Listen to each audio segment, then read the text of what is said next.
बिस्मिल्लाहिर्रहमानिर्रहीम सल्लल्लाहु अलैहि वसल्लम। अस्सलाम वालेकुम क्लास 9। उम्मीद है आप सब खैरियत से होंगे। आज हम करेंगे यूनिट 15 की एक्सरसाइज 15 के क्वेश्चन नंबर 5 को। इससे कबल हम प्रीवियस वीडियोस में एक्सरसाइज 15 के क्वेश्चन नंबर 1, 2, 3 एंड 4 क्वेश्चन तक डिटेल से इन तमाम क्वेश्चंस को डिस्कस कर चुके हैं। इन तमाम के लिंक्स मैंने डिस्क्रिप्शन में दे दिए हैं, आप इनसे रिलेटेड भी लेक्चर ले सकते हैं। एक्सरसाइज 15 के क्वेश्चन नंबर 5 की जानिब चलते हैं। क्वेश्चन नंबर 5 है, in a quadrilateral A B C D the diagonals A C and B D are perpendicular to each other, prove that measurement A B square plus measurement C D square equal to measurement A D square plus measurement B C square. तो इस question में वो कह रहा है कि एक quadrilateral है ए बी सी डी। तो यहाँ पे हमने एक रफ सी जो है वो क्वाड्रिलेटरल ड्रॉ कर ली है ए बी सी डी, ठीक है। और इस क्वाड्रिलेटरल के अंदर वो कहता है क्वाड्रिलेटरल एक ऐसी फिगर होती है जिसकी 4 साइड्स होती हैं। तो ये देखें, हमारे पास ए बी एक साइड, बी सी दूसरी साइड, सी डी तीसरी साइड और ए डी जो है वो 4th साइड, ठीक है। तो 1 2 3 4 साइडेड ये फिगर है, इसलिए इसे क्वाड्रिलेटरल कहा जा रहा है। The diagonals A C and B D are perpendicular. तो वो कहते हैं इस क्वाड्रिलेटरल फिगर के जो डायगोनल्स हैं, इसका डायगोनल ए सी, ये वाला डायगोनल ए सी, ठीक है, जो आमने सामने आ रही हैं लाइंस, उनको मैच करने से ये एक डायगोनल बना। और बी डी, ये दूसरा डायगोनल बी डी, ये परपेंडिकुलर हैं एक दूसरे के। अब परपेंडिकुलर होने का मतलब ये होता है कि कोई लाइन किसी दूसरी लाइन के ऊपर 90 डिग्री से अगर कट हो रही है तो हम कहेंगे कि वो लाइन उस लाइन के ऊपर परपेंडिकुलर है, ठीक है। तो ये दोनों कह रहे हैं कि डायगोनल्स आपस में परपेंडिकुलर हैं। एक ये वाला डायगोनल ए सी और दूसरा डायगोनल बी डी, ये दोनों परपेंडिकुलर हैं, ठीक है, एक दूसरे के। और हमने प्रूव क्या करना है कि ये जो ए बी का स्क्वायर सी डी का स्क्वायर, इनकी एडिशन ये इक्वल है ए डी का स्क्वायर प्लस बी सी का स्क्वायर, ठीक है। तो हमें क्या करना होगा, इस बात को प्रूव करने के लिए हम इस क्वाड्रिलेटरल के अंदर देखें तो ये जो हमारे पास डायगोनल्स हमने 2 ड्रॉ किए हैं ए सी और बी डी, इनकी मदद से हमारे पास यहाँ पे 4 जो है वो इसके अंदर ट्रायंगल्स बन गई हैं, ठीक है। एक ट्रायंगल ये बन गई है ए ओ बी, ठीक है। दूसरी ट्रायंगल इसके अंदर बन गई है बी ओ सी और तीसरी ट्रायंगल इसके अंदर बन गई है सी ओ डी और चौथी ट्रायंगल इसके अंदर जो है वो बन गई है ये वाली, ठीक है, ए ओ डी, ठीक है। तो इन चारों की चारों ट्रायंगल्स को के नाम मैं यहाँ पे लिख लेता हूँ। पहले ट्रायंगल है ए ओ बी और दूसरी ट्रायंगल जो इस क्वाड्रिलेटरल के अंदर है वो ये है बी ओ सी। उसके बाद थर्ड ट्रायंगल है ये वाली सी ओ डी और जो 4th इसके अंदर ट्रायंगल है वो है ये वाली हमारे पास ए ओ डी या फिर डी ओ ए। तो ये 4 ट्रायंगल्स हैं जो कि इस क्वाड्रिलेटरल फिगर के अंदर हमारे पास आ चुकी हैं। अब हम क्या करेंगे, इन चारों की चारों ट्रायंगल्स के ऊपर पाइथागोरस थ्योरम अप्लाई करेंगे, ठीक है। तो सबसे पहले हम इस ट्रायंगल को लेंगे, ट्रायंगल ए ओ बी को, ठीक है। तो हम यहाँ पर लिखेंगे ट्रायंगल ए ओ बी। तो ए ओ बी, इसके ऊपर हम पाइथागोरस थ्योरम लगाएंगे। तो पाइथागोरस थ्योरम क्या होता है, हाइपोटेनियस का square is equal to base square plus perpendicular square, ठीक है। तो ये फार्मूला हमें इसके ऊपर सबसे पहले ए ओ बी के ऊपर अप्लाई करना है। यहाँ पे ये 90 डिग्री का एंगल बन रहा है, ठीक है, इस जगह पे। और 90 डिग्री के एंगल के सामने वाली ये जो साइड है ए बी, ये इसका हाइपोटेनियस है, ठीक है। सबसे पहले हाइपोटेनियस आता है और हाइपोटेनियस इसका क्या है ए बी। तो हम लिखेंगे ए बी का स्क्वायर इज इक्वल टू, हमें जो है वो इसकी ये वाली बेस लिख लेनी है, बेस का स्क्वायर, और बेस का नाम क्या है ओ बी। तो हम लिखेंगे ओ बी का स्क्वायर प्लस परपेंडिकुलर, और परपेंडिकुलर क्या है ओ ए, तो हम लिखेंगे प्लस ओ ए का स्क्वायर। तो इस तरह ये हमारे पास बन जाएगी फर्स्ट इक्वेशन, ठीक है। तो हमने इस फर्स्ट इक्वेशन को फाइंड करने के लिए क्या किया है, ये जो हमारे पास ट्रायंगल थी ए ओ बी, इसके ऊपर हमने पाइथागोरस थ्योरम लगाया। तो ये हमारे पास इसकी इक्वेशन आ गई। अब हम चलते हैं अगली हमारी ट्राइंगल है जो BOC, उसके ऊपर। तो ये देखें BOC, इसके ऊपर देखें यहाँ पे 90 डिग्री का एंगल बन रहा है। तो इस एंगल के सामने ये देखें, ये हमारा हाइपोटेनियस है, ये बेस है, ठीक है, और ये इसका परपेंडिकुलर है। अब इसके ऊपर हम जो है वो पाइथागोरस थ्योरम लगाएंगे। तो हम लिखेंगे ट्राइंगल, और कौन सी ट्राइंगल? BOC, ट्राइंगल BOC, और इसके ऊपर पाइथागोरस थ्योरम लगाने लगे हैं। पाइथागोरस थ्योरम क्या है? हाइपोटेनियस के, और हाइपोटेनियस क्या है? BC। तो यहाँ पे आएगा BC का स्क्वायर इज इक्वल टू, आप बेस भी लिख सकते हैं पहले और परपेंडिकुलर भी लिख सकते हैं, ठीक है, OB का स्क्वायर प्लस हमारे पास परपेंडिकुलर इसमें क्या है? OC, तो प्लस OC का स्क्वायर। इस तरह से ये हमारे पास आ गई सेकेंड इक्वेशन, ठीक है। तो यूँ हमने इस ट्राइंगल के ऊपर भी पाइथागोरस थ्योरम लगा दिया, इस ट्राइंगल के ऊपर भी पाइथागोरस थ्योरम लगा दिया। अब चलते हैं हम इस ट्राइंगल के ऊपर जो कि है COD। अब इसके ऊपर हम जो है वो पाइथागोरस थ्योरम लगाएं। तो ये देखिए, ये एक राइट एंगल ट्राइंगल यहाँ पे बनी हुई है, ये यहाँ पे 90 डिग्री का एंगल है, और इसके सामने ये इसका DC जो है या CD, ये इसका हाइपोटेनियस है, और OC इसकी बेस है, ठीक है, और ये इसका परपेंडिकुलर है। तो अब इसके ऊपर जो है वो हम पाइथागोरस थ्योरम अप्लाई करते हैं। थर्ड जो ट्राइंगल है उसके ऊपर पाइथागोरस थ्योरम अप्लाई करेंगे। तो हम लिख लेंगे कि ट्राइंगल, और इस ट्राइंगल का नाम क्या है? COD। और COD के अंदर हमारे पास सबसे पहले हाइपोटेनियस क्या है? CD, ठीक है। तो हम लिखेंगे CD का स्क्वायर, हाइपोटेनियस का square is equal to base square, ठीक है, और बेस इसकी क्या है? OC, इसका स्क्वायर प्लस परपेंडिकुलर स्क्वायर, और परपेंडिकुलर क्या है? OD, तो OD का स्क्वायर आ गया। और इस तरह ये आ गई थर्ड इक्वेशन।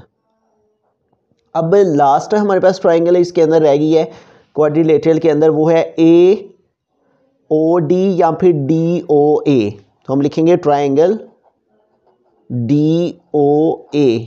अब DOA के अंदर देखें, पाइथागोरस थ्योरम अप्लाई करेंगे तो हाइपोटेनियस ये है AD, ठीक है, तो हम लिखेंगे AD square, hypotenuse square is equal to base square. तो बेस इसकी क्या है? OA, base square plus perpendicular का स्क्वायर, और परपेंडिकुलर क्या है? OD, तो यहाँ पे आ जाएगा OD स्क्वायर। और इस तरह ये आ गई हमारे पास फोर्थ इक्वेशन, ठीक है। तो इस तरह से हमने क्या किया है कि सबसे पहले हमने एक quadrilateral triangle, quadrilateral figure draw की है ABCD, और इसके अंदर दो डायगोनल लिए, एक AC और दूसरा BD। इन दोनों डायगोनल से इसके अंदर चार ट्राइंगल्स बन गए राइट एंगल ट्राइंगल। फिर हमने इस ट्राइंगल के ऊपर भी पाइथागोरस थ्योरम लगाया, इसके अंदर भी, इसके अंदर भी और इसके अंदर भी। इस तरह से चारों के अंदर लगाने से चार इक्वेशन हमारे पास आ गई हैं।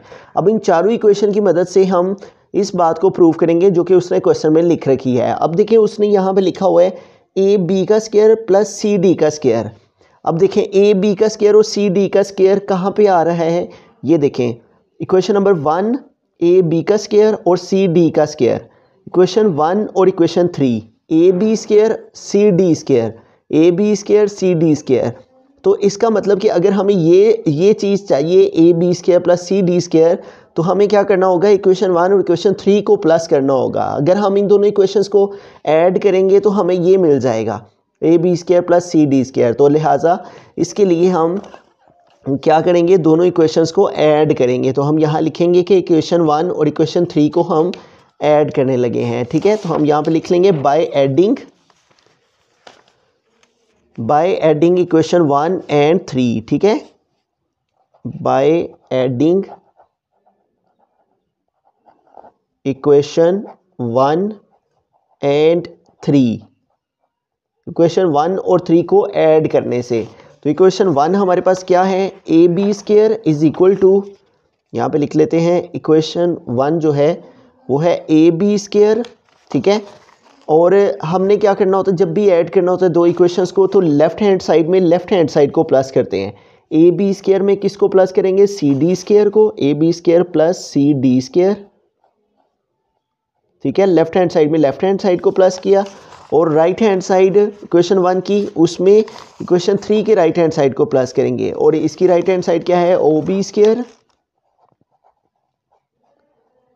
प्लस ओ ए स्क्वायर,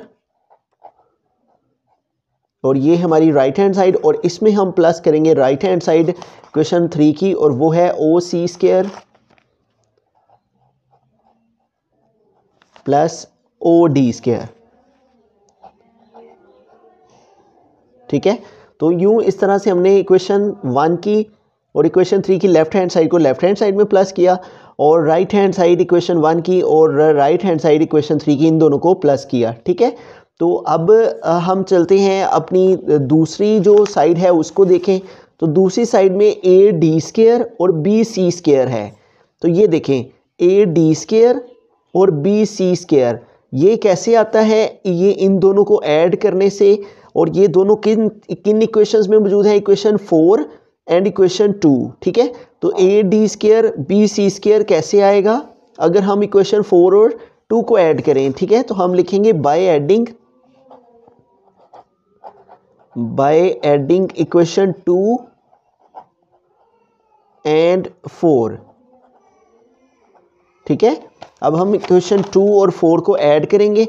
पहले जो है वो ए डी स्क्वायर है, इसलिए हम इक्वेशन 4 जो है उसकी लेफ्ट हैंड साइड, फिर उसके बाद इक्वेशन 2 की लेफ्ट हैंड साइड लिखेंगे ए डी स्क्वायर, और इसमें हम ऐड करेंगे इस इक्वेशन की left hand side B C square को, इज इक्वल टू, इसी तरह इसमें इसको ऐड करेंगे इक्वेशन 4 की right hand side O A square plus O D square, और इसमें ऐड करेंगे राइट हैंड साइड इक्वेशन 2 की, और वो है O B square plus O C square, O B square plus O C square. तो इस तरह से हमने क्या किया है, इन 4 इक्वेशंस को बनाने के बाद हमने इक्वेशन 1 में इक्वेशन 3 को ऐड किया है, लेफ्ट हैंड साइड में लेफ्ट हैंड साइड को, राइट में राइट को, और फिर इक्वेशन 2 और 4 को ऐड किया है, लेफ्ट हैंड साइड में लेफ्ट हैंड साइड को, राइट हैंड साइड में राइट हैंड साइड को। ठीक है, अब हमें क्या करना है, इन दोनों को कुछ इक्वेशंस के नाम दे लेने, इसको इक्वेशन 5 का, और ये जो आई है इसको इक्वेशन 6 का नाम दे लेंगे। ठीक है, अब अगर हम देखेंगे तो हमें ये वाली 2 साइड चाहिए। ठीक है, ए बी स्क्वायर और सी डी स्क्वायर, और A D square B C square. तो ये देखें, A B square C D square और A D square B C square, ये भी लेफ्ट हैंड साइड में है, ये भी लेफ्ट हैंड साइड में आ रही है। इक्वेशन 5 की लेफ्ट हैंड साइड में ये आ रही है, और इक्वेशन 6 की लेफ्ट हैंड साइड में ये आ रही है, जो कि हमें रिक्वायर्ड हैं। अब इसके लिए हमें क्या करना होगा, इन दोनों इक्वेशंस को कंपेयर करना होगा। हम इनको किस रूल के तहत कंपेयर कर सकते हैं, इस रूल के तहत कि ये देखें, इस इक्वेशन 5 की राइट हैंड साइड और इक्वेशन 6 की right hand side, O B square इसमें भी मौजूद है, ओ बी स्क्वायर इसमें भी मौजूद है, ओ ए स्क्वायर इसमें भी मौजूद है, ओ ए स्क्वायर इसमें भी मौजूद है, ओ सी स्क्वायर इसमें भी मौजूद है, ओ सी स्क्वायर इसमें भी मौजूद है, ओ डी स्क्वायर इधर भी मौजूद है, ओ डी स्क्वायर इसमें भी मौजूद है। तो इनकी राइट हैंड साइड आपस में इक्वल आने की वजह से हम इनको कंपेयर करके तो लेफ्ट हैंड साइड को लेफ्ट हैंड साइड के इक्वल लिख सकते हैं। ठीक है, तो लिहाजा हम यहाँ पे लिखेंगे बाय कंपेयरिंग इक्वेशन, इनको जो नाम दिए हैं equation 5 and 6, by comparing equation 5 and 6 है। तो हम क्या करेंगे, लेफ्ट हैंड साइड को लेफ्ट हैंड साइड के इक्वल लिख लेंगे, और इक्वल लिखने की वजह क्या है कि राइट हैंड साइड्स के तमाम आंसर्स आपस में इक्वल हैं, लिहाजा लेफ्ट हैंड साइड दोनों के एक दूसरे के इक्वल आ जाएंगी। A B square plus C D square is equal आ जाएगा इसकी ये जो दूसरी की लेफ्ट हैंड साइड है, A D square plus B C square के। ठीक है, तो इस तरह देखें, हमारी जो दोनों की दोनों साइड्स हैं जो कि हमें प्रूव करना थी, ए बी स्क्वायर, ठीक है, ये हमारी प्लस सी डी स्क्वायर, देखें A B square plus C D square, ये इक्वल आ गया है किसके, ए डी स्क्वायर और plus B C square, A D square plus B C square. तो लिहाजा हैंस प्रूव्ड हो गया, हैंस प्रूव्ड क्या प्रूव्ड हो गया कि जो मेजरमेंट ए बी स्क्वायर था और ये ऐड किए, ये हमारे पास प्लस सी डी स्क्वायर, ये इक्वल आ गया है किसके, मेजरमेंट ए डी स्क्वायर के plus measurement B C square के। ठीक है, तो इस तरह से हमारी जो ये वाली साइड्स हैं सारी की सारी, ये हमारी दोनों साइड्स आपस में इक्वल आ गई हैं और इनकी इनइक्वालिटी से साबित हो गया है कि हमारे पास ये इन दोनों की एडिशन इक्वल है इन दोनों की एडिशन से। तो एक दफ़ा स्टार्ट से सारे क्वेश्चन को रिव्यू करते हैं। हमने एक क्वाड्रिलेटरल ड्रॉ की ए बी सी डी, इसमें दो डायगोनल थे ए सी और बी डी, एक डायगोनल ये आ गया और दूसरा ये आ गया। ये डायगोनल वो कहता है परपेंडिकुलर थे एक दूसरे के, तो लिहाजा इन दोनों के परपेंडिकुलर होने का मतलब कि ये दोनों एक दूसरे को 90 डिग्री पर कट कर गए। ठीक है, फिर हमने हर राइट एंगल ट्राइंगल के अंदर जो है वो पाइथागोरस थ्योरम अप्लाई किया, इसके अंदर भी, इसके अंदर भी और इसके अंदर भी, इसके अंदर भी, सबके अंदर हमने पाइथागोरस थ्योरम अप्लाई किया। तो हमारे पास 4 इक्वेशन आ गई। फिर हमने देखा कि हमें इसके अंदर इसको ऐड करना है, तो ये दोनों किसके अंदर आ रहे थे, इक्वेशन 1 और 3 के अंदर, तो लिहाजा इन दो इक्वेशंस को ऐड किया। फिर हमने देखा ये दोनों किस में आ रहे, तो ये इक्वेशन 2 और 4 में आ रहे थे, तो लिहाजा हमने इक्वेशन 2 और 4 को ऐड किया, तो ये हमारे पास आ गया। फिर इनकी राइट हैंड साइड आपस में इक्वल आने की वजह से लेफ्ट हैंड साइड को हमने एक दूसरे के इक्वल रख लिया, जिससे ये बात प्रूव हो गई कि ए बी का स्क्वायर सी डी के स्क्वायर के ऐड के इक्वल है ए डी का square plus B C square.